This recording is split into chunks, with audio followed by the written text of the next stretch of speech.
Warahmatullahi wabarakatuh. Alhamdulillah wassalatu wassalamu ala Rasulillah sallallahu alaihi wasallam. La haula wala quwwata illa billah. Allahumma la sahla illa ma ja'altahu sahla wa anta taj'alul hazana idza syi'ta sahla. Rabbi syrah li sadri wa yassir li amri wahlul 'uqdatam min lisani yafqahu qawli. Allahumma arinal haqqa haqqan warzuqna tiba'ah wa arinal batila batilan warzuqna jitinabah. Amma ba'du. Segala pujian dan seluruh syukur kita tetaplah kita haturkan untuk Allah Rabbuna Azza wa Jalla, yang kita sembah, tidak ada sekutu baginya. Apapun ujian yang hari ini sedang Allah berikan kepada kita, sungguh demi Allah nikmatnya jauh lebih banyak dan tidak terhingga. Maka ucapan kita adalah alhamdulillah bi ni'matihi tatimmus salihah. Kemudian salawat juga salam kita marilah sama-sama kita sampaikan untuk asyraful anbiya wal mursalin, Sayyidina wa habibana wa khataman nabiyyin Muhammadin sallallahu alaihi wasallam. Allahumma salli wa sallim ala hadha nabi wa ala alihi wa sahbihi wa man tabi'ahu bi ihsanin ila yaumiddin. Amma ba'du.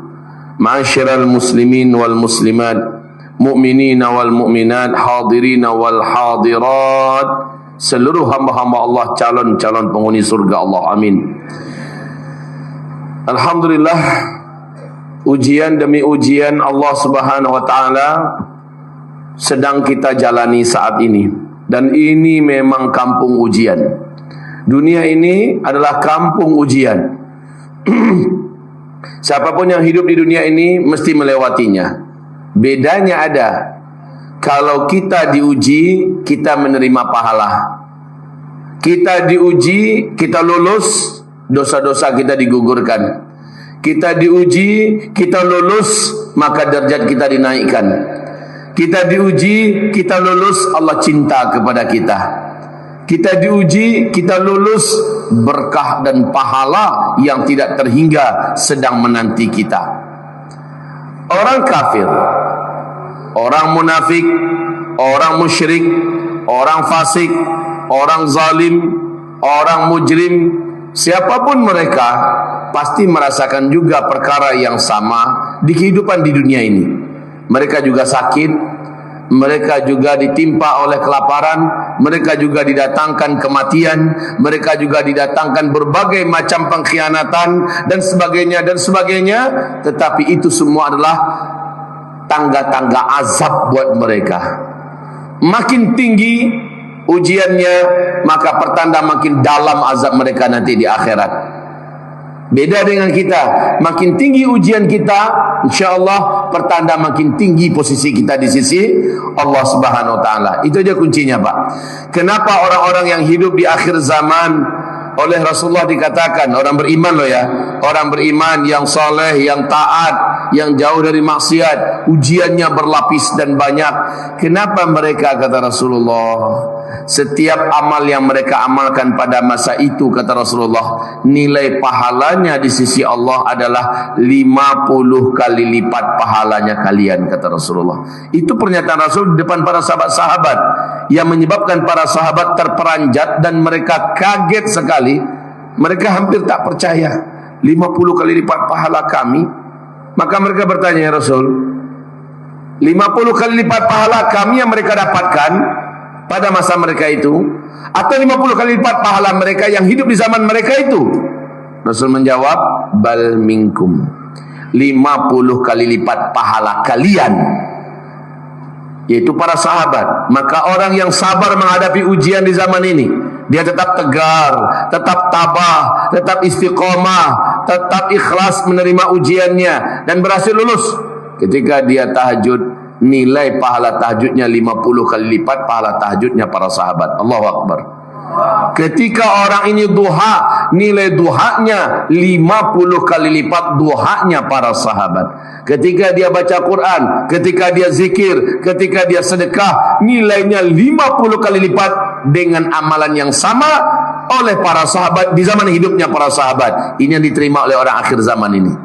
Pertanyaannya adalah, kenapa ya kok bisa istimewa orang-orang akhir zaman? Sehingga Nabi berkata, tuba, tuba. Apa arti tuba? Tuba itu apa artinya? Tuba itu secara bahasa Arab artinya beruntunglah. Secara bahasa Arab. Ternyata Tuba itu adalah sebuah tempat yang sangat spesial dan istimewa di dalam surga. Itu namanya Tuba. Sama dengan bahasa Al-Quran wailun. Pernah dengar wailun? Wailun lil mutaffifin, wailun lil musallin. Wail secara bahasa Arab arti wail itu adalah celaka. Ternyata wail itu adalah sebuah tempat di dalam jurang neraka jahanam. Tempat itu dikhususkan bagi orang-orang yang hanya khusus itu yang boleh masuk. Termasuk orang-orang yang sholat, yang sholatnya main-main dan lalai, yang mempermainkan sholatnya. Ya, termasuk orang yang curang dalam menimbang, dalam berbisnis. Itu tempatnya di well. Jadi ada Tuba, itu satu tempat yang spesial dan istimewa dalam surga. Dan ada well. Oke, Nabi berkata Tuba lil ghuraba, bada al-islamu ghariban wa sayaudu ghariban kama bada. Islam ini semula-mula datang adalah asing, dianggap aneh, melawan arus. Nanti di akhir zaman, orang yang benar-benar menjalankan Islam, orang yang benar-benar istiqomah berislam, dia akan kembali terasing, dianggap aneh justru oleh orang-orang Islam sendiri. Fatuba, maka beruntunglah. Dan juga tersedia tuba, tempat dalam neraka, dalam surga yang spesial nanti untuk orang-orang yang bertahan di tengah-tengah keasingan. Fatuba lil ghuraba. Kalau para sahabat bertanya, wa manil ghuraba? Wahai Rasulullah, siapakah ghuraba itu, orang-orang yang asing itu di akhir zaman? Nabi menjawab, qala man ahya sunnati inda imatahan nas. Orang yang menghidupkan sunnahku ketika orang lain mematikannya. Siapapun yang menghidupkan sunnah Nabi sekarang, ketika orang lain melupakannya, ketika orang lain memadamkannya, justru dia hidupkan, maka tuba untuknya adalah tempat yang spesial di dalam surga tertinggi, namanya tuba. Siapa lagi? Yang kedua, al-mutamassikuna bi kitabillah wa sunnati. Orang-orang yang berpegang erat di akhir zaman dengan kitab Allah dan sunnahku, padahal banyak umatku yang menelantarkan Al-Quran dan sunnahku. Jadi siapapun itu, maka dia adalah orang asing di akhir zaman. Siapa lagi ya Rasulullah? Yang ketiga, orang-orang yang ghuraba, alladzina yuslihuna an-nasa idza fasadan nasu. Orang-orang asing di akhir zaman adalah umatku. Sudahlah melawan arus, ternyata dia tidak lari ke hutan. Dia tidak sembunyi di kolong-kolong, di gorong-gorong. Dia tidak lari ke tengah-tengah, ke puncak-puncak gunung, ke puncak-puncak bukit. Tidak. Mereka melakukan perbaikan di tengah manusia saat manusia sedang dalam keadaan rusak. Ini orang-orang ghuraba. Berarti inilah orang-orang yang menegakkan amar bil ma'ruf nahi anil mungkar. Mereka termasuk ghuraba di akhir zaman. Baik, saat kita bicara tentang akhir zaman, ujian yang kita temukan sekarang ini, Masya Allah. Wahai Bapak Ibu, menurut Bapak Ibu ujian ini akan lebih ringan ke depan atau akan lebih berat ya? Kok tahu? Kok bisa tahu? Baca, perasaan, merasakannya. Oh, oke. Bagus. Dibandingkan dengan yang dulu, berat yang mana? Sekarang atau yang lalu? Berat sekarang ya? Oke, di bidang apa? No, bagi orang dunia bidang ekonomi doang. Bagi orang politik coba juga dilihat. Dia pasti akan mengatakan politik sekarang lebih berat dan lebih kacau, lebih amburadul daripada sebelumnya, betul tidak? Bagi orang kesehatan, mereka juga akan menjawab. Kondisi kesehatan pada hari ini jauh lebih amburadul, jauh lebih rusak, jauh lebih berat daripada sebelumnya, kata orang-orang medis sekarang. Kata orang-orang yang ahli tentang masalah moral, ahli tentang masalah adab akhlak, ahli masalah pendidikan, mereka juga berkata, moral orang sekarang, akhlak generasi sekarang jauh lebih amburadul, lebih rusak daripada sebelumnya. Betul? Jadi siapa yang ahli, tanyakan pada dia, mana lebih ringan atau lebih berat? Lebih berat sekarang katanya. Maka yuk dengarkan hadis Nabi berikut. Ternyata fase keempat, di mana kita sekarang sedang berada di fase ini. Fase keempat, ini adalah fase keempat.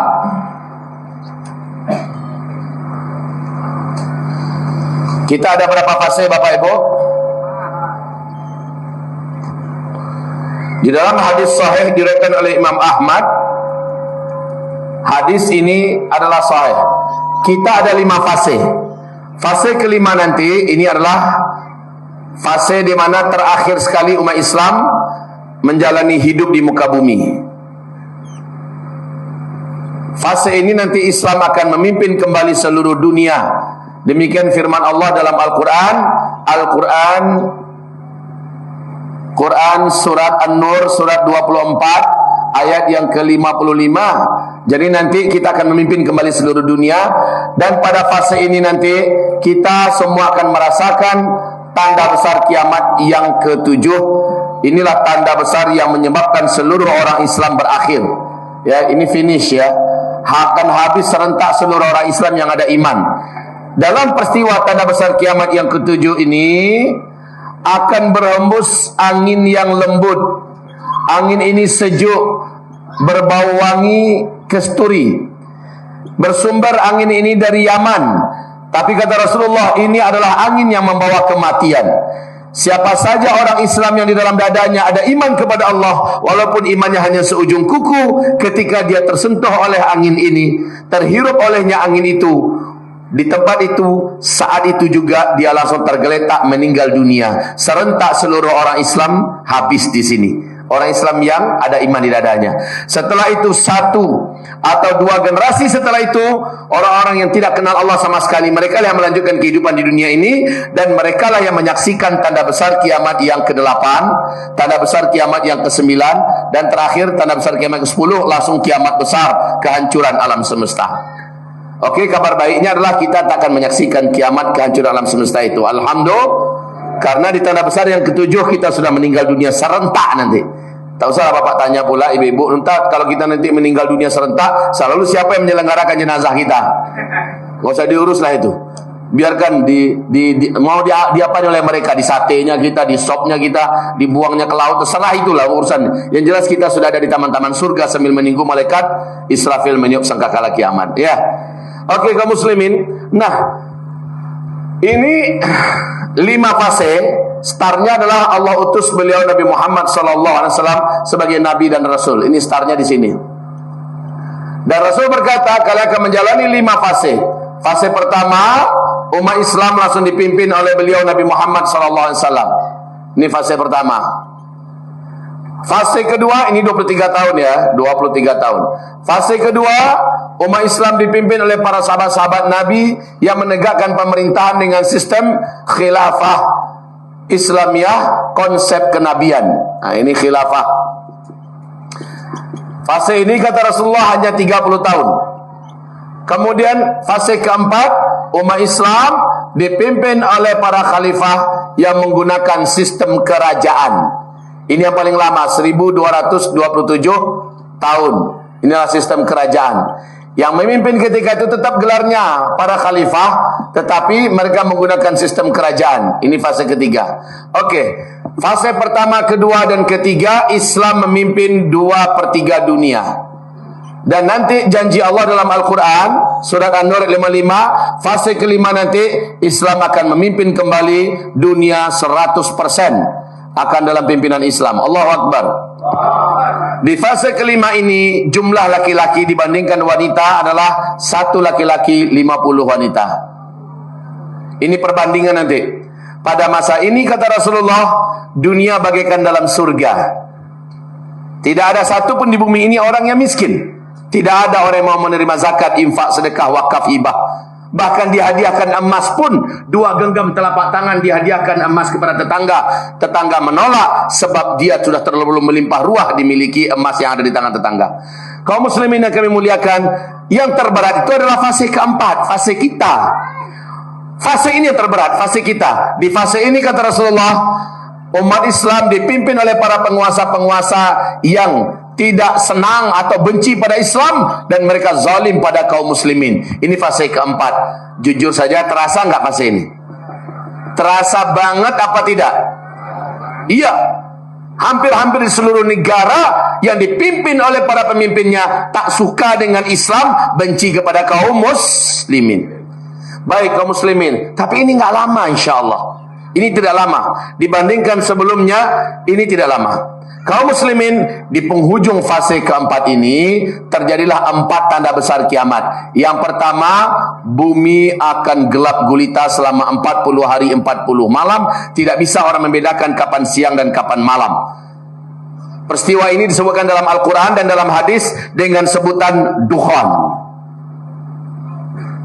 Dukhan ini kabut debu yang teramat sangat tebal bersatu dengan asap yang juga sangat-sangat tebal dan menyebabkan orang di muka bumi tak mampu melihat cahaya matahari selama 40 hari 40 malam.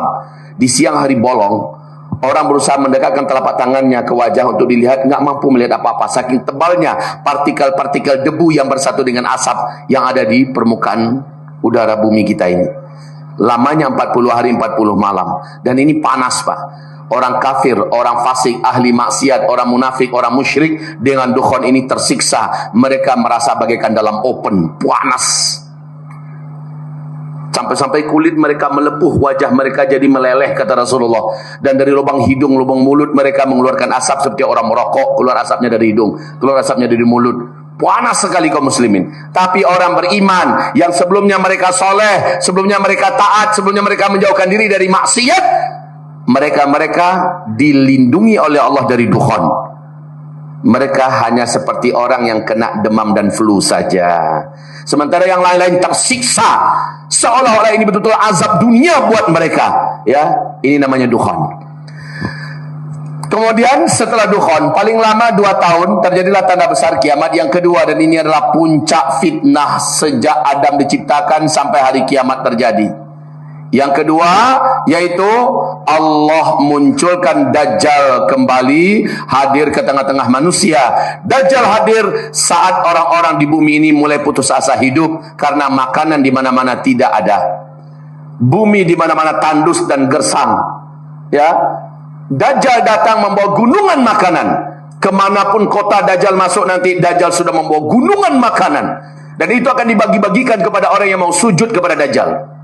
Maka kata Nabi, Dajjal akan mendemonstrasikan kemampuan ketuhanan. Sehingga Dajjal mengklaim kepada orang-orang yang masih meragukan ketuhanannya, kalian mau bukti apa bahwa saya tidak ada Tuhan kalian? Saya akan lakukan. Kata orang-orang, kalau engkau bisa turunkan hujan dari langit, kami sudah beberapa tahun tidak ada hujan. Maka Dajjal berkata, kau lihat ke langit. Maka dengan sihirnya kata Rasulullah, langit yang biru langsung bertumpang tindihlah awan yang tebal. Kau mau aku turunkan di mana hujannya? Maka dia pun menggerakkan awan itu dengan tangannya, dan negeri yang gersang dan tandus diturunkan hujan. Langsung di tempat itu pada saat itu juga mereka menyaksikan tanah yang sudah retak-retak dan kering kerontang beberapa lama langsung subur, menumbuhkan rumput-rumput yang tebal. Kemudian hewan ternak yang sudah menjadi tulang belulang berbungkus daging, mereka bangkit mengeluarkan suara mereka masing-masing. Maka sujudlah orang-orang melihat kejadian itu. Tapi masih ada segelintir yang masih bertahan.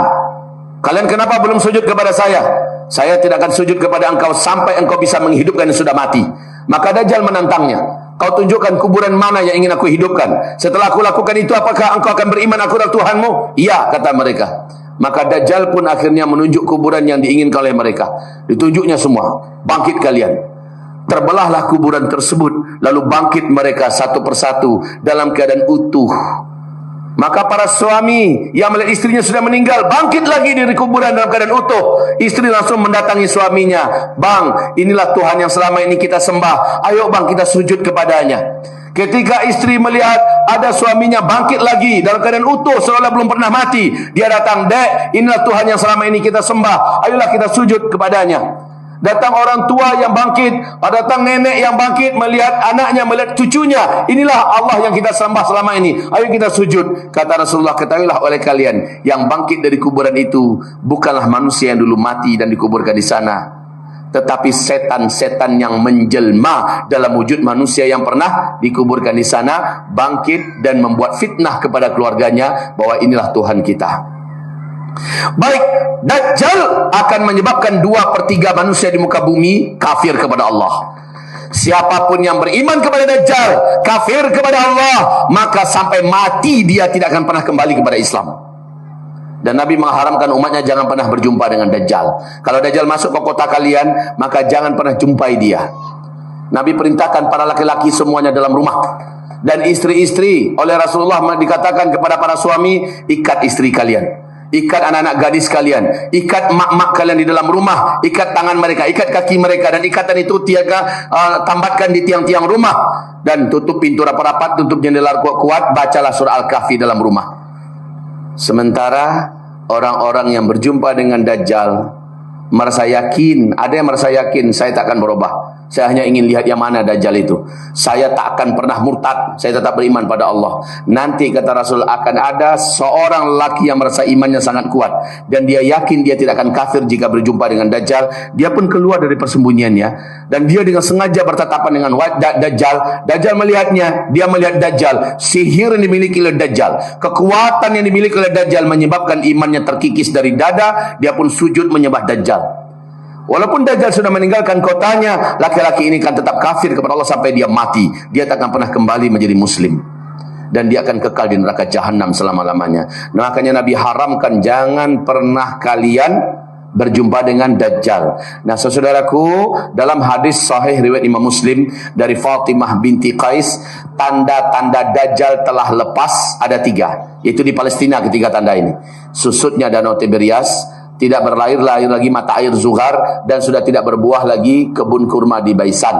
Tiga ini demi Allah sudah terwujudkan sekarang, sudah terjadi. Kata Rasulullah, sebelum Dajjal muncul, setelah dia lepas, dia akan membebaskan terlebih dahulu setan-setan terkuat yang dipenjarakan oleh Nabi Sulaiman di tengah laut, dan setelah itu setan-setan ini mengepalai setan-setan yang untuk dikomandokan jadi bala tentaranya. Selang waktu 40 kata Rasulullah, barulah Dajjal muncul ke tengah manusia. Saya dengan apa yang terjadi di Palestina hari ini, hakul yakin bahwa sang manusia paling terlaknat ini sekarang telah lepas dan bebas. Tinggal menunggu dia muncul, Pak. Wahai hamba Allah, persiapan kita apa? Lihatlah huru-hara yang terjadi sekarang. Ini bahagian daripada makar Dajjal. Novel Corona baru ini adalah bahagian daripada makar Dajjal. Perang besar yang sebentar lagi akan terjadi di seluruh dunia adalah bahagian dari makar Dajjal. Makin dekat Dajjalnya muncul ke tengah-tengah kita, makin banyak petaka-petaka dan kejadian dahsyat yang akan merugikan kehidupan kita. Ini makhluk betul-betul terlaknat dan terkutuk. Tidak ada yang mampu melawan Dajjal, tidak ada yang mampu mengatasi Dajjal, kecuali Allah wujudkan tanda besar kiamat yang ketiga. Dan inilah yang mampu satu-satunya menghentikan Dajjal. Siapa ini? Allah turunkan Nabi Isa alaihissalam, sama-sama, dua-duanya sama-sama Al-Masih. Ini adalah Al-Masih Dajjal, ini adalah Al-Masih Isa alaihissalam. Kenapa sebutannya sama-sama Al-Masih? Al-Masih itu artinya adalah yang mampu menghapuskan atau melenyapkan. Dajjal mampu menghapuskan iman di dalam dada orang-orang yang berjumpa dengannya. Al-Masih Isa mampu menghapuskan kekufuran dan kezaliman di muka bumi ini sehabis-habisnya. Dan kemampuan Isa diberi oleh Allah mengungguli Dajjal. Ketika Nabi Isa turun, saat itu Imam Mahdi dikepung oleh Dajjal di sebuah masjid yang ada menara putihnya di Damaskus, kata Rasul. Masya Allah, Imam Al-Hafiz Ibnu Katsir mengatakan masjid itu sekarang sudah berdiri dan menara putihnya sudah ada di Damaskus. Tempat Nabi Isa akan turun nanti, tempat Imam Mahdi akan dikurung dan dikepung oleh Dajjal dan bala tentaranya. Di waktu subuh, menjelang sholat subuh, diperintahkan azan oleh Imam Mahdi. Kemudian setelah selesai sholat sunat, diperintahkan qomat. Imam Mahdi sudah siap-siap untuk mengimami sholat. Kemudian tiba-tiba seluruh mata tertatap ke arah langit. Ternyata Nabi Isa sedang dibimbing oleh dua malaikat untuk turun. Setelah Nabi Isa di tengah-tengah Imam Mahdi dan para sahabat, dua malaikat ini kembali ke langit. Imam Mahdi langsung mundur, mempersilakan Nabi Isa untuk menjadi imam sholat. Kata Imam Nabi Isa, tidak. Imamnya zaman sekarang adalah engkau. Silakan teruskan sholat. Tadi qomat untukmu, sholatlah. Orang-orang beriman hatinya berbunga-bunga, bahagia, sebab satu-satunya yang mampu menghabisi Dajjal telah hadir di tengah-tengah mereka, Nabi Isa. Dan ini tanda besar kiamat yang ketiga. Selepas sholat, zikir, setelah pas matahari terbit, Nabi Isa mendekati pintu gerbang. Dajjal dari luar juga dengan sombong akan mendobrak dan menghancurkan pintu gerbang. Ketika pintu terbuka, bertatap-tatapanlah dua manusia legendaris akhir zaman ini. Dajjal menatap langsung kepada Nabi Isa, dan Nabi Isa melihat dengan kuat kepada Dajjal, menjerit Dajjal. Dajjal merasakan aura yang sempurna keluar dari Nabi Isa, yang menyebabkan, kata Rasulullah, kulitnya meleleh, dagingnya meleleh. Seandainya Dajjal bertahan di depan Isa, dia akan menjadi cairan yang bergenang di lantai, kata Rasulullah. Masya Allah, ini dahsyat sekali, Pak. Dajjal dengan sisa kesaktiannya, dia lari ke ufuk timur. Nabi Isa udah nunggu di situ. Lari ke ufuk barat, Nabi Isa udah nunggu di situ. Kemana ente? Kemudian Nabi Isa tahu bahwa tempat kematiannya adalah di Bab al-Lud, kata Rasulullah, yaitu di Palestina. Masya Allah, sekarang Israel punya sebuah kota di tepi laut, Pak. Kota ini indah sekali, mereka sebut dengan Bab al-Lud, sesuai dengan gambaran hadis Nabi SAW. Jadi orang Israel sudah buat kota namanya Bab al-Lud.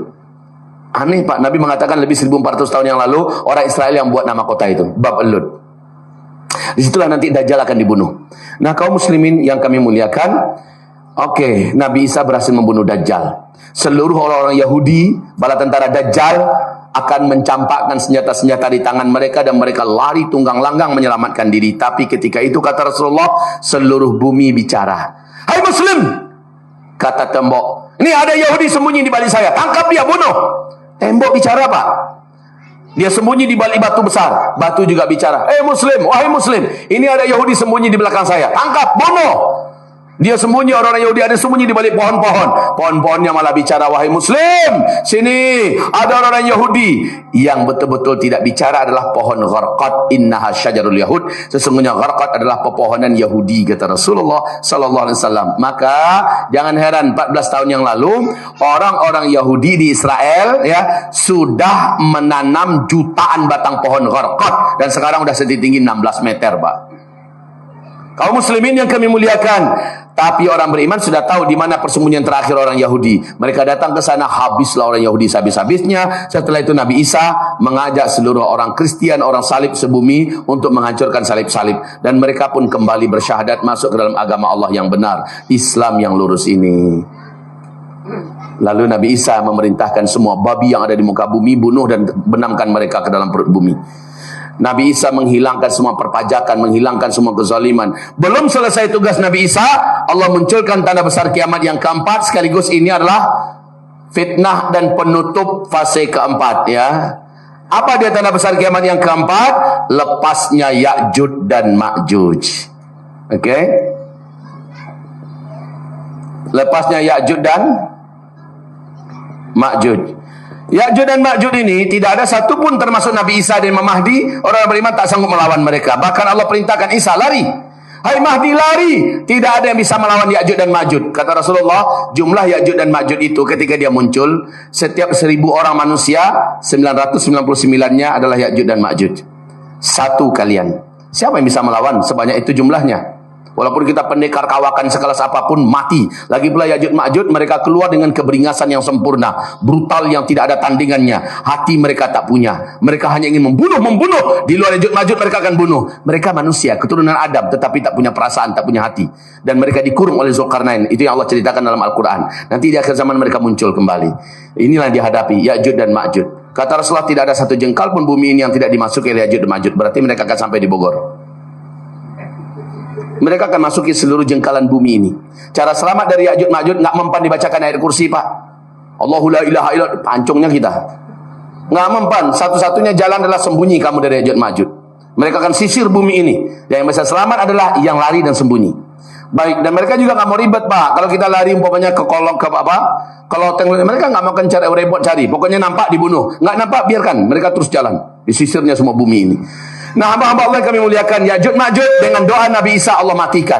Dengan doa Nabi Isa Allah bersihkan bumi ini dari Ya'juj dan Ma'juj. Barulah masuk fase kelima, ya. Fase dunia bagaikan dalam surga. Penjara-penjara akan sepi dan kosong karena orang nggak mau lagi jadi orang jahat. Tidak ada perang sedikit pun di mana-mana. Jangankan dua negara yang perang, dua lelaki pun walaupun beda keyakinan, ini mukmin, ini kafir, nggak akan mau berkelahi.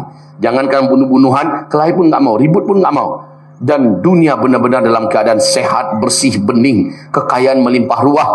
Dan satu lagi, seluruh binatang buas di hutan Allah jadikan jinak kepada manusia. Seluruh binatang berbisa Allah angkat bisanya sehingga semuanya betul-betul aman. Bahkan saat itu kata Rasulullah, wanita akan jalan kaki seorang diri tanpa rombongan, tanpa pendamping, tanpa muhram dari Hadramaut. Di mana Hadramaut? Yaman. Mereka jalan kaki, dia jalan kaki sendirian menuju ke Mekah. Ngapain? Melaksanakan ibadah haji. Tanpa rombongan, tanpa muhram, jalan kaki. Dan dia melaksanakan manasik haji sempurna. Selesai, dia pun pulang. Aman pergi dan pulang. Ini betul-betul puncak masa-masa aman. Sekali lagi, pada masa ini amalan infak, wakaf, sedekah, zakat, hibah, semuanya sudah tidak ada lagi. Amalan jihad juga sudah nggak ada di sini. Ini adalah puncak-puncak amalan wakaf, infak, wakaf, zakat, sedekah, hibah, jihad. Ini masa-masanya. Di sinilah banyak laki-laki meninggal dunia. Bagi yang berminat untuk menghidupkan syariat poligami, silakan di fase kelima. Kalau sekarang kita tahu nyali kita kurang kan, kita lebih takut dengan bini saat ini di zaman sekarang.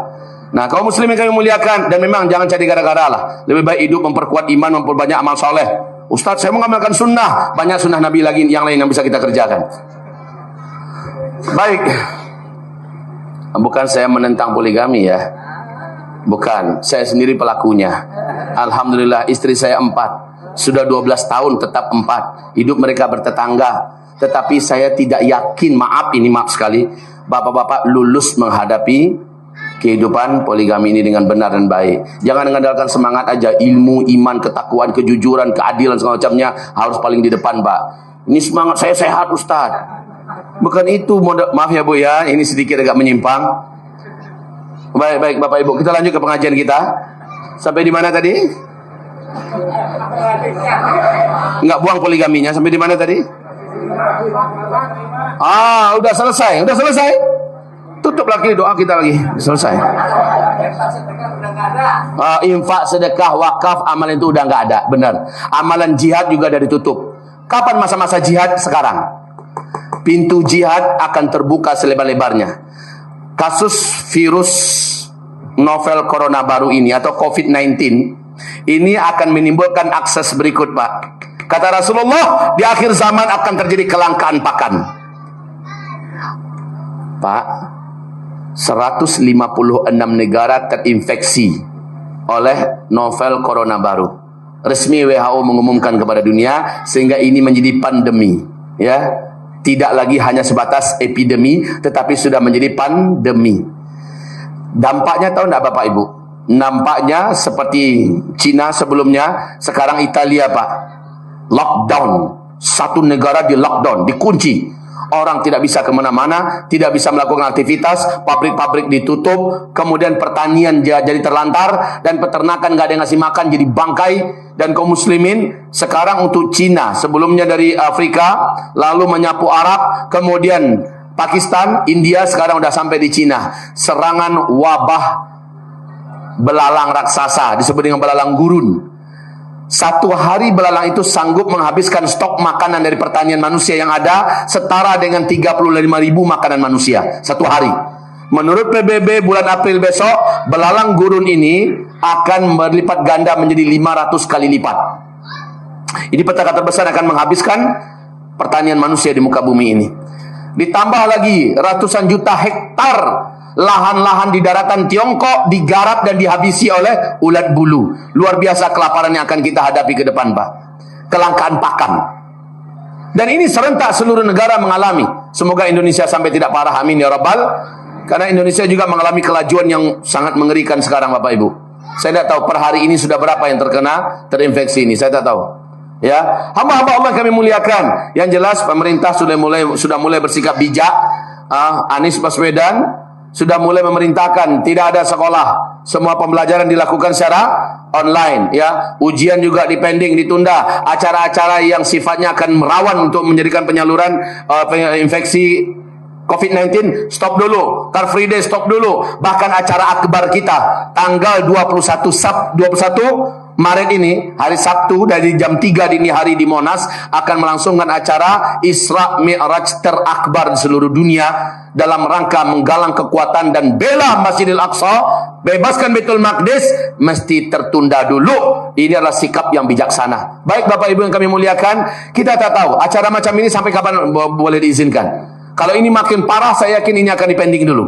Ya, ini akan dipending dulu. Sebagaimana Singapura bahkan sampai memfatwakan Jumatan di rumah, masing-masing sholat zuhur. Kan begitu kan?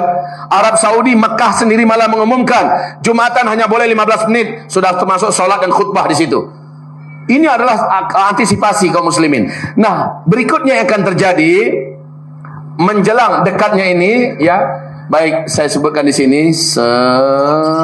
Kalau ini sudah, ini salju turun di Arab sudah, kemudian ini terjadi keringnya Sungai Efrat di Irak sudah, ini terjadi fitnah pembantaian umat Islam di Syam sampai sekarang masih jalan, ya. Kemudian ini terjadi huru-hara yang merata di seluruh Timur Tengah atau Arab Spring sudah terjadi. Kemudian yang ini Arab menjadi berubah, yaitu kerajaan Saudi Arabia menjadi liberal dan menjadi sekuler, udah kejadian, ya.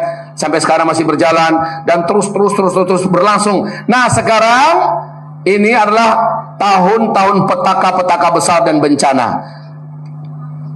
Mulai dari mewabahnya wabah virus, ya, yang menular dengan cepat dan mematikan. Kemudian terjadi kelangkaan apa tadi? Kelangkaan pakan. Ini akan dialami seluruh dunia. Dampak daripada ini adalah terjadi kelaparan merata di seluruh dunia yang menyebabkan manusia kelaparan. Ini seluruh dunia, ya. Kelaparan. Dari sini dan ini, kata Nabi, berdampak kepada munculnya bunuh-membunuh orang demi makan. Bunuh-bunuh demi makan. Wabah sudah. Kedepan yang akan kita hadapi adalah kelangkaan pakan. Banyak pun duit bapak yang dibeli itu nggak ada.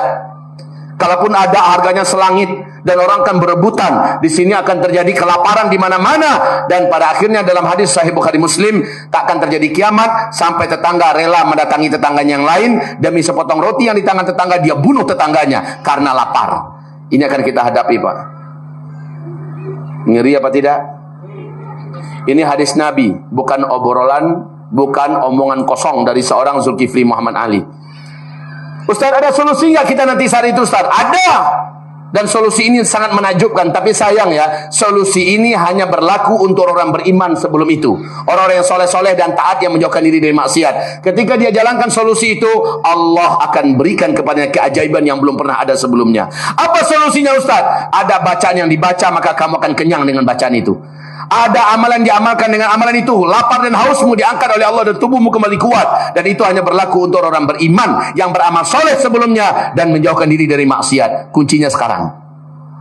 Kalau anda tak berhenti dari maksiat, kalau anda tidak merapat serapat-rapatnya kepada Allah Subhanahu Wa Taala, tidak berlomba-lomba memperbanyak amal soleh, demi Allah, amalan apapun yang terbaik yang ditawarkan Rasulullah di akhir zaman, anda amalkan tak mempan, anda tak akan mengalami perbaikan apa-apa. Tapi bagi orang yang soleh dan taat, imannya bagus, dia jauh dari maksiat, ketika dia bacakan amalan Nabi, dia amalkan itu, Allah kenyangkan, Allah kuatkan, Allah hilangkan hausnya, Allah hilangkan dahaganya. Masya Allah, ya, ada solusi. Kaum muslimin yang kami muliakan, nah terjadilah bunuh-bunuhan karena lapar. Ini hadis-hadisnya sahih seluruhnya. Setelah itu apalagi berikutnya yang akan terjadi, ibarat Allah yang kami muliakan? Kejadian berikutnya adalah seluruh ekonomi dunia runtuh. Ya, ekonomi runtuh, ekonomi global mengalami keruntuhan dan mata uang dunia nanti akan kembali kepada dinar dan dirham, yaitu emas dan perak. Di sini saya sudah anjurkan beberapa tahun yang lalu, mulailah kaum muslimin menabung dalam bentuk emas, ya kan? Siapa yang ikuti kajian saya dari sejak 2015, 2016, 2017, selalu saya sarankan belilah emas, menabunglah dalam bentuk emas, menabunglah. Dan benar apa yang saya katakan, sekarang emas meroket, harganya makin tidak terkendali. Inilah harga emas tertinggi semenjak cerita emas mulai beredar di bumi dan akan terus naik, Pak. Ya, negara-negara besar sudah menyetop emas-emas mereka. Hong Kong malah sudah menukar uang-uang tabungan mereka kepada emas. Tiongkok daratan dari 2018 mereka sudah serius betul-betul menumpuk-numpuk emas. Kaum muslimin, tinggal kita umat Islam yang masih menabung dalam bentuk uang-uang angka-angka digital. Rugi wahai kaum muslimin kalau mau dengar nasihat saya dari sekarang. Sedang mahal-mahal Ustaz, beli daripada habis itu uang ada harganya. Karena kata Nabi, uang kertas kalian pada masa itu akan berserakan di pinggir jalan, dipermainkan oleh anak-anak kecil, nggak ada nilai dan harganya, seperti daun-daun menguning yang berguguran dari batang pohon. Pada masa itu yang mampu stabil menjalani hidupnya adalah yang memiliki emas. Jadi Pak, Bu, kalau ibu ada tabungan di rumah, bapak ada kelebihan rezeki, Pak, belilah emas. Nggak usah banyak-banyak, 1 kilo, 2 kilo, beli segitu dulu, simpan. Ya, bisa kan? Bisa nggak? Hah? Kenapa tidak bisa? Kalau nggak kebeli, bilang. Kalau nggak kebeli, saya turunkan rate-nya sedikit. Ya, nggak apa-apa. Ada uang sedikit, belilah emas 1 gram, 2 gram. Bisa? Nah, sangat bisa. Ya, Bu, yang punya tanah terlalu luas, jual tanahnya, beli emas.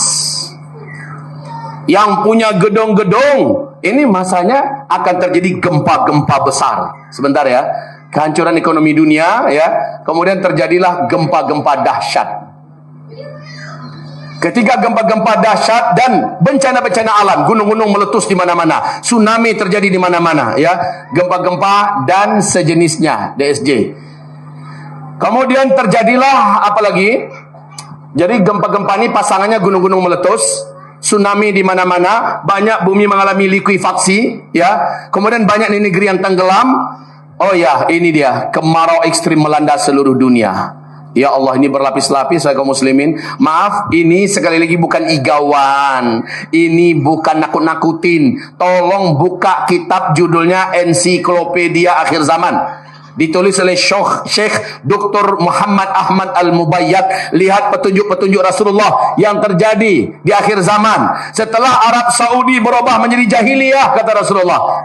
Arab Saudi nggak ada dalam hadis ya, tapi penguasa Mekah Madinah. Dan itu adalah Arab Saudi sekarang. Ketika mereka sudah jahiliyah, mereka menghalalkan musik, mereka mencintai maksiat segala macamnya, ketika itu ini akan terjadi. Dan sudah terjadi sekarang.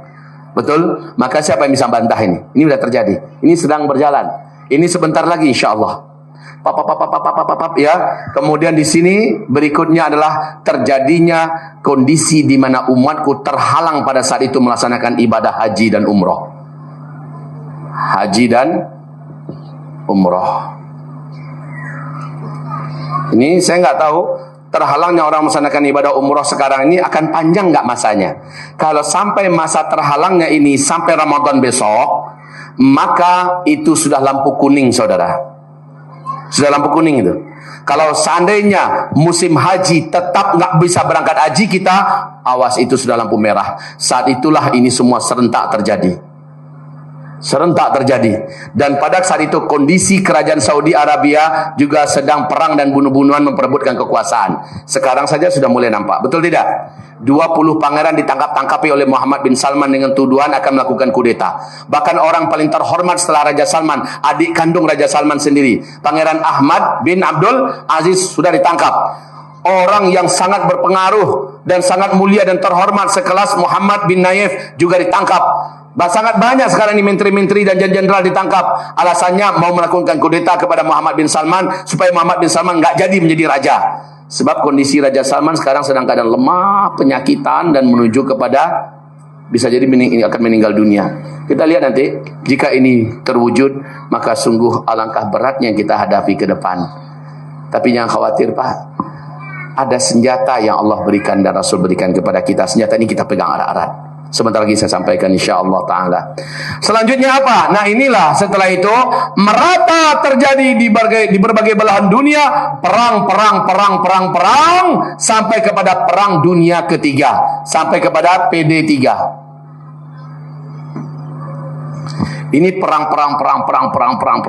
Lihat persiapan Cina untuk membawa berperang melawan Amerika sekarang. Lihat persiapan Rusia perang melawan NATO sekarang. Ikuti berita tidak? Bagaimana persiapan mereka serius untuk saling berperang. Semoga Allah hindarkan semuanya. Amin. Kalau seandainya Allah kabulkan doa kita. Kalau tidak, ya terjadi perang blok timur dengan blok barat, dan ini akan dimenangkan oleh barat, kata Rasulullah. Pada saat itu kalian sudah bergabung dengan blok barat. Jadi blok timur ini adalah Rusia, Cina, India. Seluruh kekuatan blok timur akan bersatu di blok timur. Blok barat nanti Amerika, Eropa, ya, Afrika, dan juga termasuk Arab akan bersatu untuk perang melawan blok timur, dan blok barat akan menang. Umat Islam saat itu sudah dipimpin oleh pemimpin agung umat Islam di akhir zaman, Imam Al-Mahdi. Dan inilah yang akan memimpin umat Islam dalam menghadapi hari-hari berat. Nah, menjelang perang ini, ada 3 perang yang kalian hadapi dulu sebelum Imam Mahdi muncul, kata Rasulullah. Ya, perang pertama, perang di negeri Syam sampai Nabi Isa turun. Perang di negeri Syam ini 2 yang dihadapi. Yang pertama, perang melawan orang Yahudi. Nah, ini di mana Bapak Ibu? Di Palestina. Ini di Palestina. Ini sedang berjalan sekarang, betul tidak? Apalagi Yahudi sudah berjanji, bersumpah 2020 ini, akhir 2019 kemarin mereka bersumpah mengikrarkan 2020 ini seluruh Palestina sudah jadi milik mereka. Apapun yang terjadi mereka akan hadapi. Ini tekad Israel. Orang-orang Yahudi yang menghubungkan negara Israel sudah berjanji 2020 mereka akan tingkatkan status Palestina, seluruhnya sudah menjadi Israel. Maka kita bisa bayangkan ini adalah tahun-tahun perang, ya. Kemudian masih di Syam lah ini Syam. Kemudian berikutnya perang melawan Syiah, umat Islam di Syam. Di mana Syiah diperangi di Syam? Ini Syiahnya sedang berkuasa di Suriah, ya, Syria. Ini melawan Bashar Assad. Ini sedang berjalan sekarang Bapak Ibu. Dan pada akhirnya kata Rasulullah, perang ini nanti sampai Nabi Isa turun dan kalian akan dimenangkan oleh Allah. Perang yang kedua yang terjadi sebelum Imam Mahdi muncul adalah perang melawan wa tuqatilunal Hinda. Kamu nanti di akhir zaman akan perang melawan India.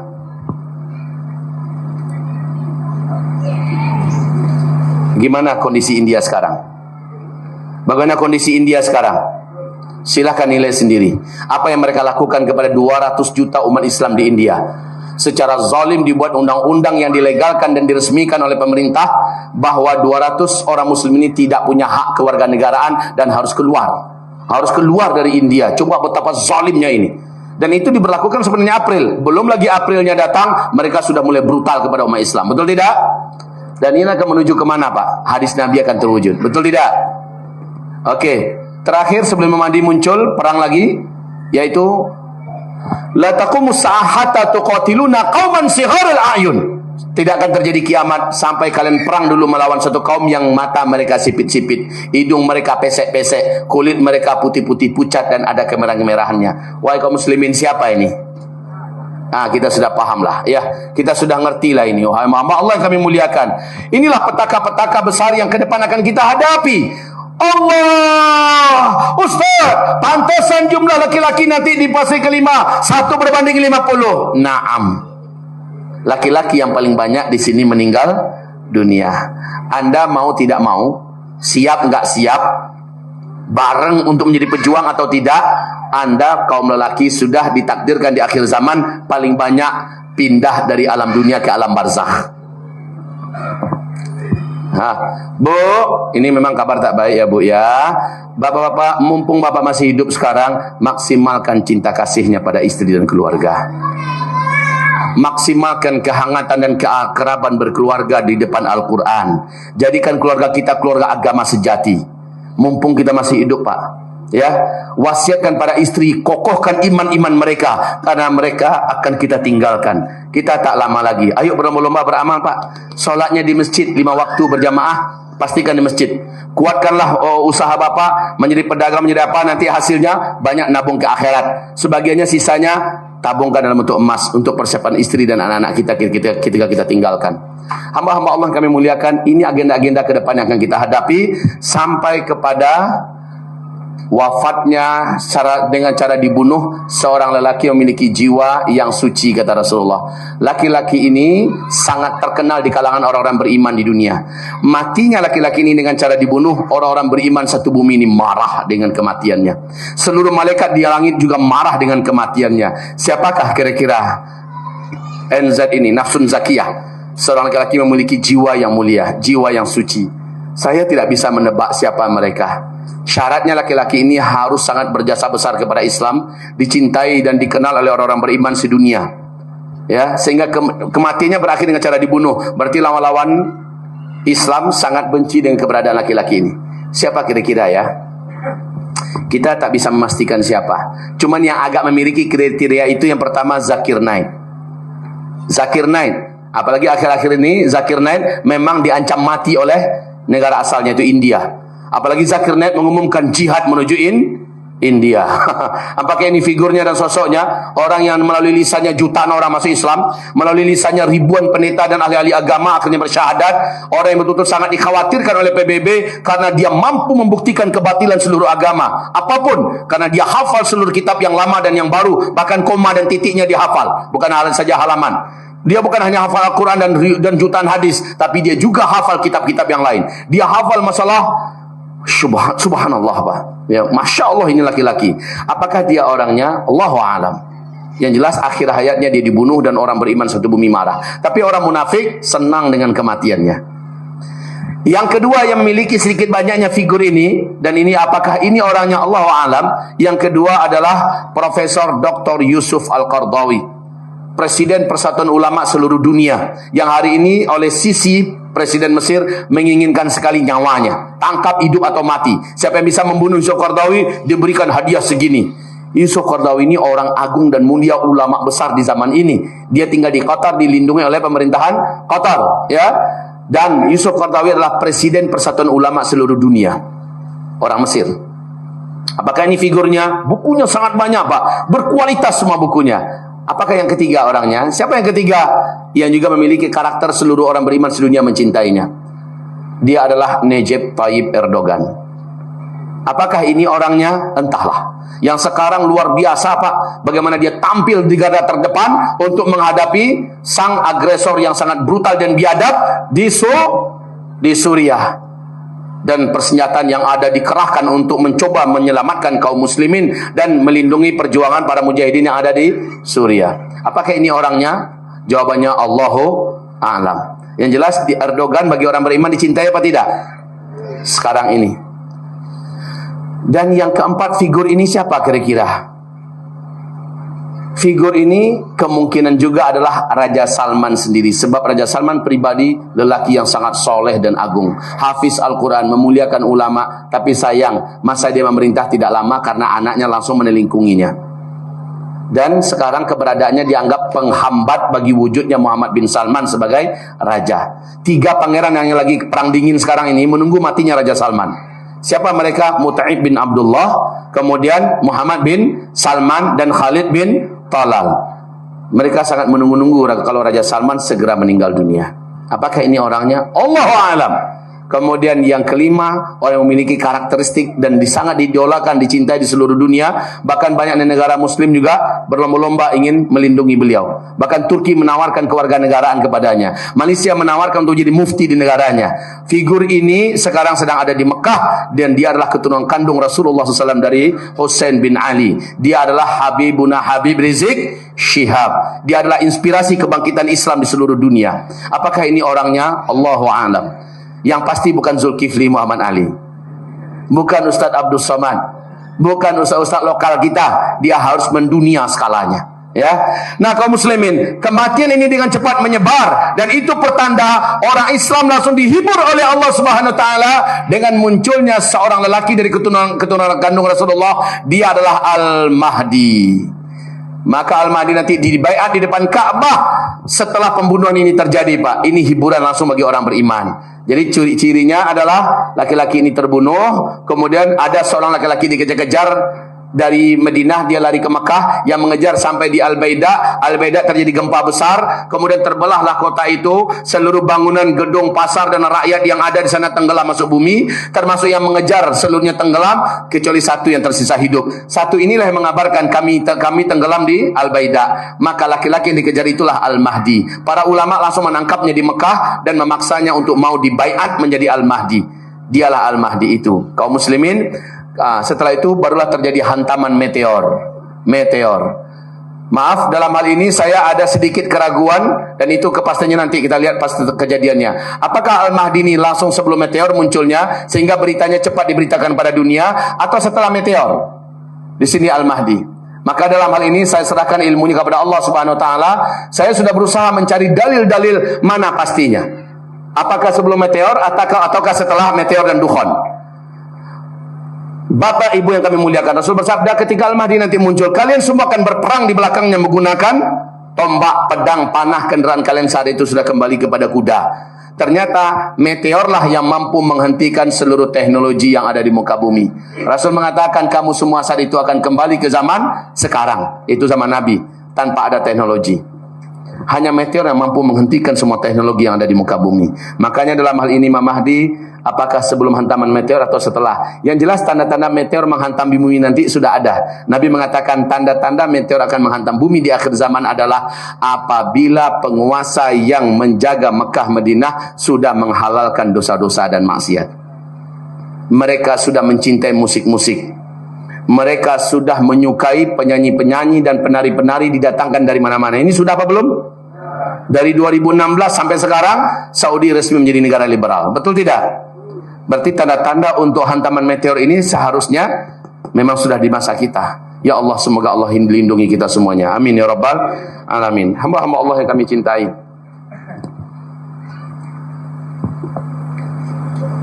ya, sudah habis. Tadi saya diingatkan sampai jam 11 Ustaz. Sekarang sudah jam 11:05. Sudah cukup? Ya kayak gitu waktu kita di Azikra. Di Azikra kami mulai jam 9 ya. Pak, dari jam 9 Pak sampai zuhur.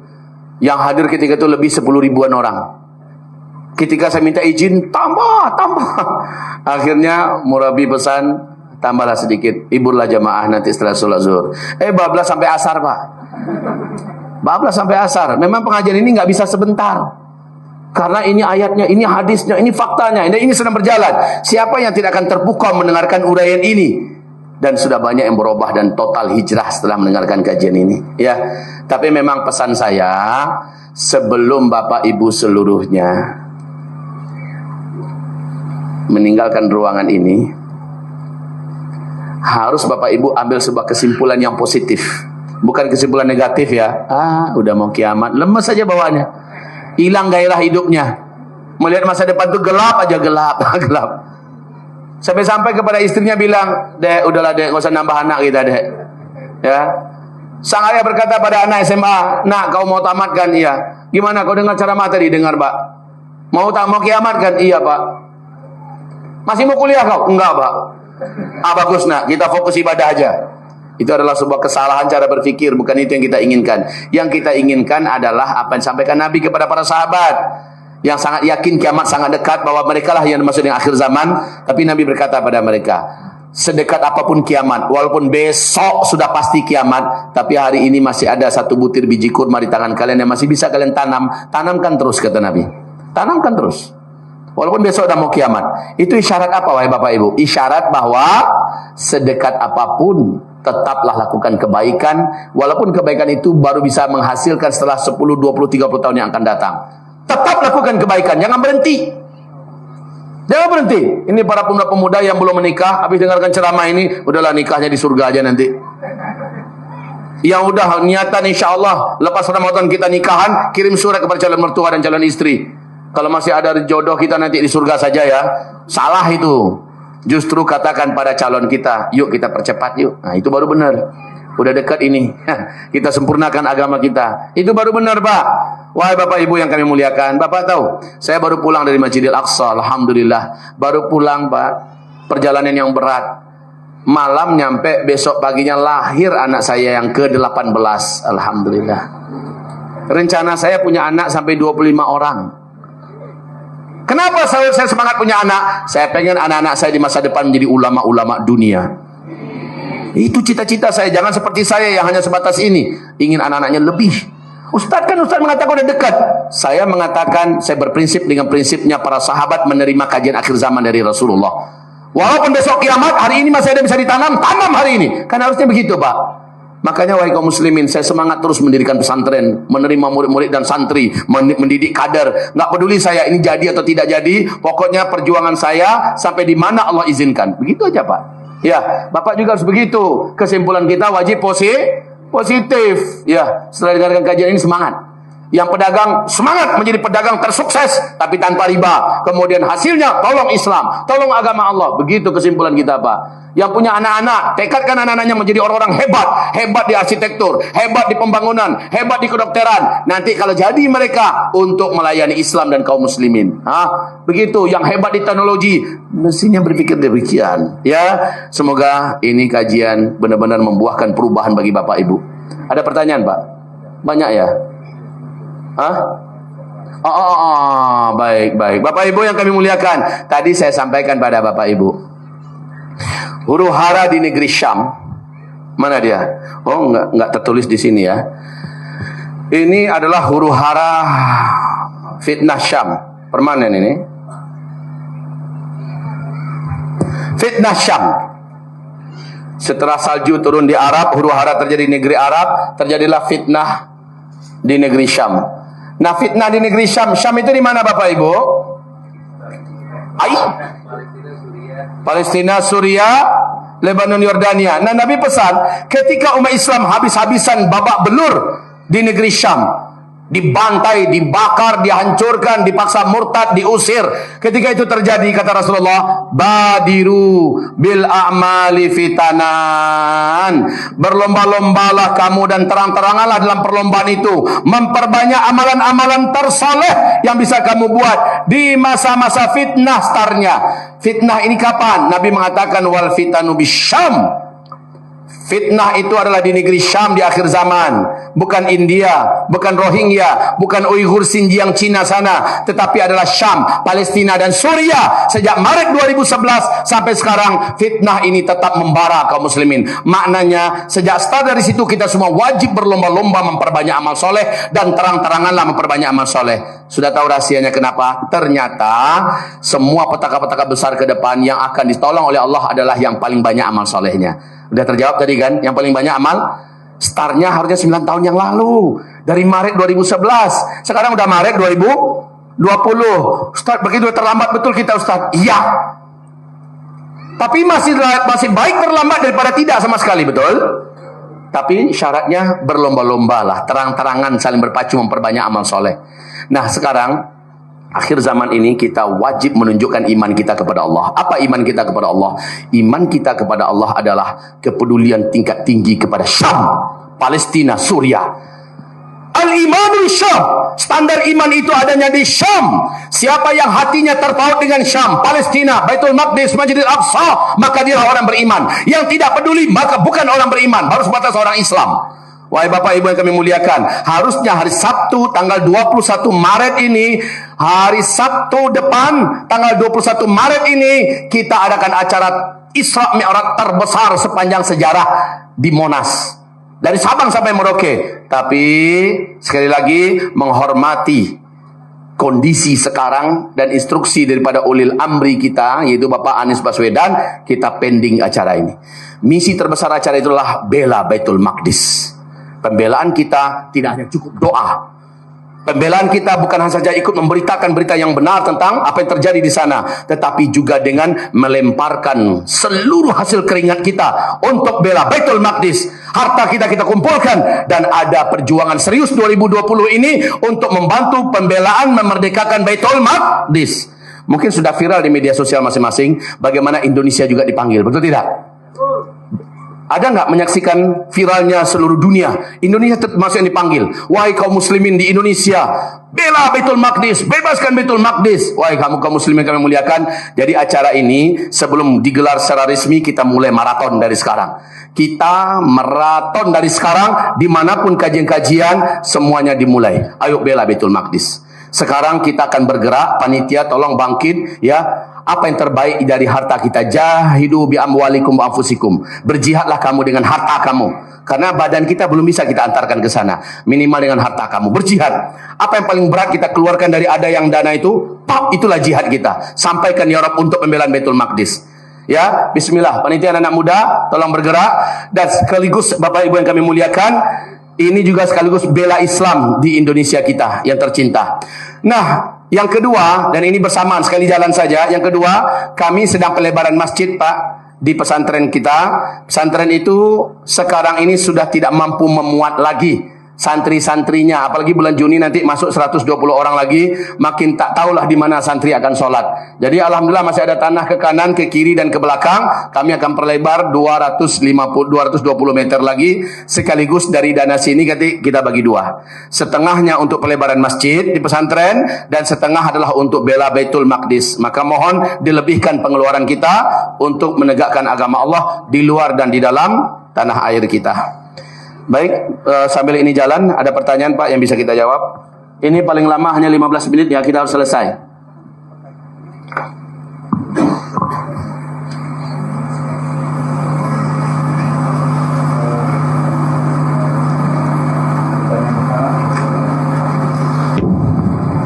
Pertanyaan pertama, Ustadz, dalam menghadapi akhir zaman, kita kan nggak tahu kapan terjadinya, apa saja yang harus kita persiapkan. Baik. Namanya sangat banyak ya jawabannya. Jadi tolong saja nanti dibuka di Uzma Media TV channel. Ulangi. Uzma Ustadz Zulkifli Muhammad Ali, Uzma Media TV channel. Buka judul ceramah saya, persiapan dan amalan-amalan akhir zaman. Tolong dibuka itu ya, dan persiapkanlah diri kita. Amalan-amalan apa segera diamalkan, jangan ditunda-tunda. Itu yang pertama. Silakan, Mbak. Ustaz, bagaimana cara kita menyiapkan generasi yang cukup siap untuk menghadapi akhir zaman?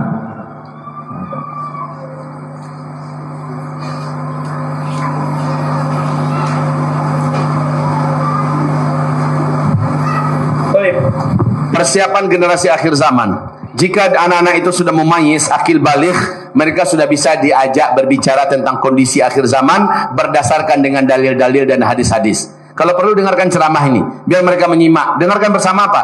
Dampingi anak kita, simak nak. Dampingi dia sampai selesai. Lalu mulai diajak mereka diskusi agar mereka memiliki perasaan yang sama, kegelisahan yang sama. Lalu mereka ketika diajak melakukan persiapan, mereka siap. Ini yang kita harapkan adalah dampingi anak-anak kita mendengarkan kajian-kajian akhir zaman. Terus bagaimana agar menjadi muslim yang kafah, dan bagaimana kita menjaga keistiqomahan di akhir zaman penuh fitnah ini, Ustaz? Baik, tentang menjaga keistiqomahan di akhir zaman. Satu, jangan jauh dari ulama yang lurus.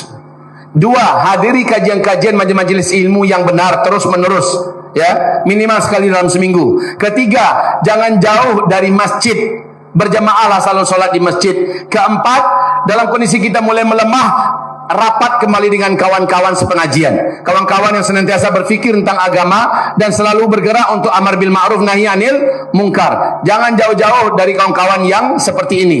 Yang kelima, jangan berlarut-larut bersendirian. Tidak boleh, Pak. Jangan berlarut-larut bersendirian. Dalam artian apa? Selama kita masih hidup, kita senantiasa ada di komunitas yang memikirkan agama. Ya, walaupun hanya sekali-sekali ketemu, sekali 2 hari ketemu, sekali. Jangan pernah lepas daripada mereka. Ini menjaga stamina iman kita ya, agar kita istiqomah. Lalu selalu akrab, carilah teman-teman yang soleh, yang memang akan selalu mengajak kita untuk tidak melalaikan sholat, menjauhkan diri dosa maksiat, dan jangan berteman dengan kawan yang bicaranya dunia saja. Jangan berteman dengan kawan yang bicaranya dunia saja, bisnis saja, uang ke uang, jabatan ke jabatan. Jauhi teman-teman yang macam itu. Apalagi teman-teman yang terang-terangan mengajak kita melalaikan sholat dan mendekati maksiat. Tinggalkan saja teman-teman macam itu. Kalau mereka nggak mungkin kita bawa, kita dakwahi, kita jangan mau lagi berteman dengan mereka. Itu perintah Rasulullah SAW. Terus? Baik. Pertanyaan tanggal 2 lagi, karena mohon maaf nggak bisa semua. Ada 2. Doa zikir apa yang harus dibaca saat dukhon datang, Ustaz? Yang kedua, bagaimana menghadapi cobaan dengan penuh selalu sabar? Ketika dukhon nanti datang, 40 hari 40 malam bumi gelap gulita, kita tidak bisa kemana-mana, teknologi musnah, dan makanan akan pasti tidak akan bisa didapatkan kecuali yang punya stok makanan yang bisa dimasak, yang bisa dimakan tanpa dimasak. Maka itu yang jenis-jenis kurma dan jenisnya, atau makanan TNI yang di kalengan itu yang langsung bisa dimakan, itulah yang paling bisa, Pak. Ya, siapkan makanan seperti itu. Kalau di segi amalan, amalkan bacaan Nabi Yunus dalam perut ikan. 40 hari 40 malam Nabi Yunus dalam perut ikan, tanpa udara, tanpa makanan, tanpa minuman, Nabi Yunus hidup. Ya, Nabi Yunus tetap sehat. Ini amalannya dibaca. Sama-sama. La ilaha illa anta subhanaka inni kuntu minadh zalimin. Dalam kegelapan dukhon baca ini sebanyak-banyaknya. Baca. Ketika itu salat kamu kalian kira-kirakan, karena kita enggak bisa bedakan ini udah subuh apa belum, ini udah zuhur apa belum. Kita enggak bisa bedakan waktu. Mau lihat jam tangan, boro-boro ngelihat jam tangan, telapak tangan aja nggak nampak, ya. Lagi pula seluruh teknologi akan musnah ketika itu nanti. Sudahlah, kamu akan perkirakan saja sholat kamu saat itu. Main kira-kira, ini kira-kira dah masuk zuhur nih, ini kira-kira dah masuk asar, dan juga pakai tayamum. Pakai tayamum ketika itu yang bisanya, nggak bisa wudhu secara normal. Nah, makan minum kita ketika itu adalah la ilaha illa anta subhanaka inni kuntu minadh zalimin. Allah akan perlakukan kepada kita seperti apa yang Allah lakukan kepada Nabi Yunus dalam perut ikan. Dalam 40 hari 40 malam itu, ya. Oke. Sudah, Pak? Oke. Cukup sampai di sini. Mari kita berdoa kepada Allah Subhanahu wa taala. Al-Fatihah. A'udzubillahi minasyaitonir rajim. Bismillahirrahmanirrahim. Alhamdulillahi rabbil alamin arrahmanir rahim maliki yaumiddin. Iyyaka na'budu wa iyyaka nasta'in. Ihdinas siratal mustaqim. Siratal ladzina an'amta 'alaihim ghairil maghdubi 'alaihim waladdallin. Amin. Allahumma salli wa sallim ala hadha an-nabiyil karim wa ala alihi wa sahbihi ajma'in. Allahumma ighfir lil muslimina wal muslimat wal mu'minina wal mu'minat al ahya'i minhum wal amwat bi rahmatika ya sami'un qaribun mujibud da'awat. Rabbana zalamna anfusana wa in lam taghfir lana wa tarhamna lanakunanna minal khasirin. Rabbana la tuzigh qulubana ba'da idh hadaitana wa hab lana min ladunka rahmatan innaka antal wahhab. Rabbana faghfir lana dhunubana wa israfana fi amrina wa thabbit aqdamana wansurna 'alal qaumil kafirin. Ya Allah, ya Rabb kami, lindungi kami seluruhnya ya Allah dari segala bencana-bencana besar dan petaka-petaka huru-hara akhir zaman. Selamatkan iman kami ya Allah, sebagaimana kami memohon selamatkan jasad kami, nyawa kami dan harta kami serta keluarga keturunan kami ya Allah dari beratnya petaka-petaka dahsyat ke depan yang akan kami hadapi ya Allah. Tambah kuatkanlah iman di dada kami ya Allah. Tambahkanlah hidayah-Mu untuk kami ya Allah. Tegar, tabah dan sabarkan kami ya Rabbal Alamin meniti jalan yang lurus sebagai seorang muslim kafah dan mukmin haqqan di akhir zaman ini. Ya Allah, lindungi kami dari kesesatan dan kemurtadan di akhir zaman. Lindungi kami dari kemunafikan dan kesyirikan ya Allah, dan berilah kami akhir hayat yang husnul khatimah. Berilah kami akhir hayat husnul khatimah.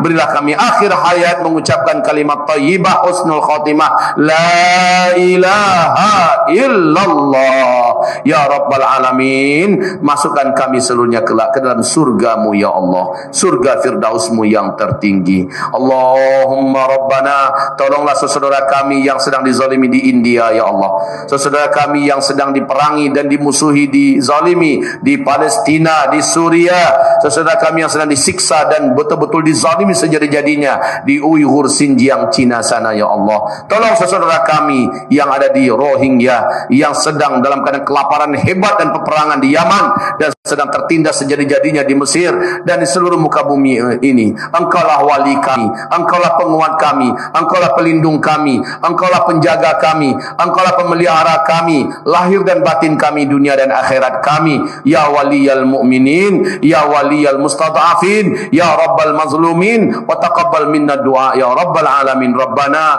atina fid dunya hasanah wa fil akhirati hasanah wa qina adzaban nar. Subhana rabbika rabbil izzati amma yasifun wa salamun alal mursalin walhamdulillahi rabbil alamin. Allahumma amin, Allahumma amin, Allahumma amin. Wa sallallahu ala asyrafil anbiya wal mursalin sayyidina Muhammadin sallallahu alaihi wasallam. Amma ba'du, sebelum kita tutup kita baca dulu surat Wal Asri. أعوذ بالله من الشيطان الرجيم بسم الله الرحمن الرحيم والعصر إن الإنسان لفي خسر إلا الذين آمنوا وعملوا الصالحات وتواصوا بالحق وتواصوا بالصبر اللهم ارحمنا بالقرآن وصدق Allahul Azim. Kita baca doa kafaratul majlis. Kata Nabi, siapa yang baca doa ini sebelum ia beranjak dari tempat duduknya masing-masing, seluruh dosa-dosa kecil yang ia perbuat sebelum itu Allah hapuskan seluruhnya sebelum ia berdiri. Sebelum kita baca itu, nanti di luar sana ini adalah kesturi, biang dan bibit asli yang kita impor dan telah saya ruqyah langsung. Kegunaannya adalah menghidupkan sunnah Nabi yang paling dicintai dan ini paling dibenci oleh syaitan. Apalagi setelah diruqyah. InsyaAllah pengganggu-pengganggu gaib yang ada di tubuh diri kita, di tubuh keluarga kita, Allah akan enyahkan ketika kita menggunakan ini. Dan apabila di rumah kita, kantor kita, tempat usaha kita, toko kita ada gangguan jin, sihir dan sebagainya, teteskan ini ke ember yang sudah ada airnya, 7 tetes, kemudian diaduk dan bentak tempat itu. Hai musuh Allah, pergi kalian dari tempat ini. Lalu percikkan Bismillah Allahu Akbar, Bismillah Allahu Akbar. Allah akan lepaskan tempat itu dari gangguan jin dan syaitan, insyaAllah. Kalau ada sihir, Allah akan hancurkan sihir itu. Demikian kaum muslimin, 100% keuntungannya untuk menolong agama Allah. Jadi ini dalam kita berobat, melepaskan diri dari syaitan yang terkutuk, kita hidupkan sunnah, kita juga ada infak untuk agama Allah. Silakan dapatkan di luar sana, niatkan untuk merapat dan minta tolong pada Allah ya. Mari kita baca kafaratul majlisnya. Subhanakallahumma wa bihamdika asyhadu an la ilaha illa anta astaghfiruka wa atubu ilaika walhamdulillahi rabbil alamin. Wabillahi taufiq wal hidayah. Mohon maaf lahir dan batin. Semoga Bapak Ibu dijaga dan doa kita tadi dikabulkan oleh Allah. Amin amin ya rabbal alamin. Wabillahi taufiq wal hidayah. Wassalamualaikum warahmatullahi wabarakatuh.